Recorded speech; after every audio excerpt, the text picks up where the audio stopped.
Hey there, everyone. Thomas with Basecamp Trading. It is Friday, June 12th, about 11:30 here as I'm recording this. And we're going to take a look at the stock market and talk a little bit about what we're developing on a weekly basis and kind of what I'm watching for here. Now, again, it's right in the middle of the day now, so there are a few hours left in trading.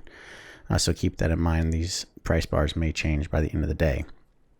With that being said, before we dive in here, make sure you hit that like button and subscribe if you haven't already done so. That way you can stay up to date whenever we send out these new videos. But what you can see here is a weekly price chart on the Nasdaq. And the important thing that we're watching is that we are forming a really nice shooting star after breaking through that 10,000 level.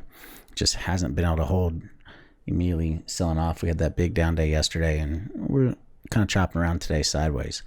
So what happens with the shooting star? What do we need to pay attention to with this? Well, it's a bearish pattern, that long topping tail, close lower than the open right at the bottom of the range, which is what we want to see.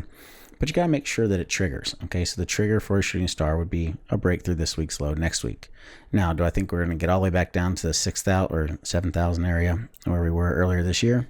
Not necessarily, but I wouldn't be surprised to see a decent 500-600 point sell-off over the next couple of weeks, assuming we close with a shooting star here on the weeklies, and that we have a breakthrough this week's low next week. Now, the other big thing to note here is we're due for a pullback. I mean, we've been on a tear here quite a bit over the past several weeks. Market's just been through the roof, doing nothing but going up. Everybody's been making easy money.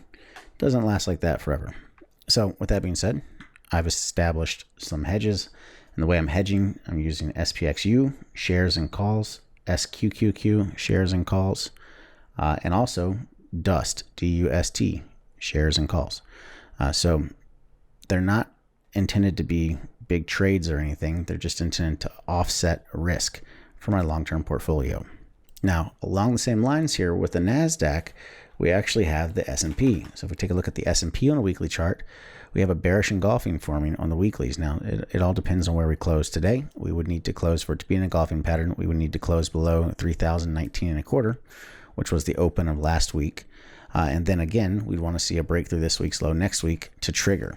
But once more, S&P's been due for a correction. It's been ripping higher here really strong the past several weeks. So I wouldn't be surprised at all to see us sell off a bit next week, assuming once more that it triggers. Now, the other thing I want you to notice here is on the value charts indicator down at the bottom, we got what's called significantly overvalued. Remember, that just means the market is really, really extended. It only stays significantly overvalued about 2.5% of the time, historically speaking. So in this case, we got pretty extended there. That's the upper red price bar segment, and it was due for a pullback. So overall, wouldn't be surprised to see a pullback if we get the bearish engulfing on the weeklies in the S&P as well. And then lastly here, we'll take a look at the Russell, also on a weekly basis, and you can see the Russell also has a bearish engulfing on the weeklies. So once again, doesn't mean that the sky is falling, the world's going to come to an end, but it is a big caution sign telling us, hey, be careful. We do have a bearish engulfing. We could see a retracement. We have gotten extended. It's due for a bigger pullback. So that's what I'm watching for. I'm currently hedged, like I just said a minute ago. Doesn't mean I'm net short or anything yet. It just means I'm hedged, and I'll be looking potentially to get net short next week, depending on how things kind of unfold and if we can get a decent shorter term setup within the context of a bearish bias. So that's what I'm watching there. Keep an eye on it. I hope it helps. I will see you in the next one. Make sure, once again, you like and subscribe if you haven't already done so. And until next time, everybody, happy trading.